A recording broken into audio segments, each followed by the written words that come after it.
பதில் சொல்லுங்க பெனின் தங்கசாமி. சரி, அதை விடுங்க தம்பி. நான் வேதாகமத்துல இருக்கிற முரண்பாடுகளை பேசுறேன். இவங்க மூஞ்ச கொண்டு போய் எங்க வச்சுக்கிறாங்கன்னு பாப்போம். சங்கீதம் 34 தலைப்பை பாருங்க தம்பி. தாவீது அபிமெலேக்குக்கு முன்பாக வேஷம் மாறின போது எழுதப்பட்ட சங்கீதம்னு இருக்கு. ஆனா அந்த சம்பவம் நடந்த இடத்துல பாருங்க, 1 சாமுவேல் 21:12 தாவீது ஆக்கீஸ் என்னும் ராஜாவுக்கு முன்பதாக வேஷம் மாறின போது எழுதப்பட்ட சங்கீதம்.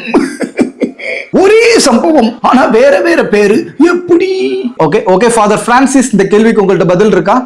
நிச்சயமாக. அந்த காலத்துல ராஜாக்களுக்கு சொந்த பெயரும் இருந்தது, பட்ட பெயரும் இருந்தது. அபிமெலேக்கு என்பது ஆக்கீஸ் ராஜாவினுடைய பட்ட பெயர், அவ்வளவுதான். இன்னொரு உதாரணம் சொல்லவா?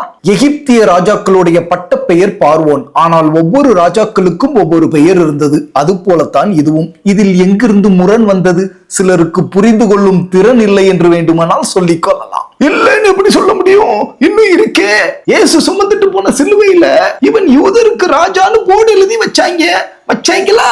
ஆமா வச்சாங்க. எஸ்.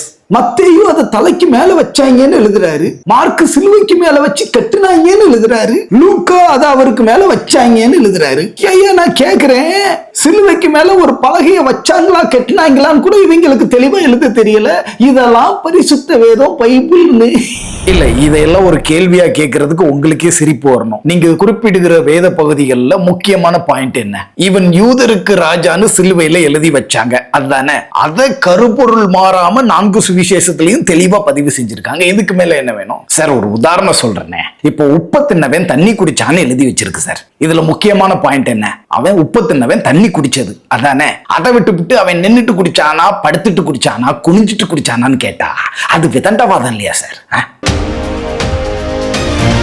சார், இயேசு கிறிஸ்துவ சிலுவையில் அறையும் போது மத்தேயு, மார்க், லூக்கா 3 பேரும் ஸ்பாட்லே கிடையாது. யோவான் மட்டும்தான் இயேசு கிறிஸ்துவ சிலுவையில் அறையிற காட்சியில கூடவே இருக்கிறார். மிச்சம் 3 பேரும் தீர விசாரித்து அறிந்ததை சுவிசேஷங்களா பதிவு செஞ்சு வச்சிருக்காங்க. இப்ப அப்படியே அச்சு பிசகாம 3 பேரும் எழுதணும் அப்படின்னா யோவான் புஸ்தகத்தை அடிச்சாங்காப்பி தான் அடிக்கணும்.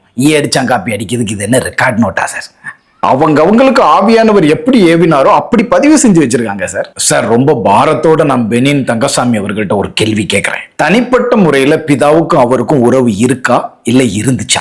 நிஜமாகவே தன்னுடைய சொந்த ரட்சகரா இயேசு கிறிஸ்துவை ஏத்திருந்தாரா, ஏத்துக்கலையா? நான் ஏன் இந்த கேள்வி அவர்கிட்ட கேட்கிறேன்னா, இயேசு கிறிஸ்துவ உண்மையான தெய்வமா ஏத்துக்காத யாருக்குமே ஜீசஸ் பைபிளை கத்து கொடுக்கறதே இல்ல சார். சும்மா பைபிளை படிக்கிறவனுக்கு அது ஒரு புஸ்தகம் சார். ஆனா சத்திய ஆவியானவருடைய துணையோட பைபிள் படிக்கிறவனுக்கு அது சத்திய வேதம் சார். அந்த சத்திய வேதம் அவனை அடியோட மாத்தும் சார். சாதாரண மனுஷன் தேவ மனுஷனா உயர்த்தும் சார்.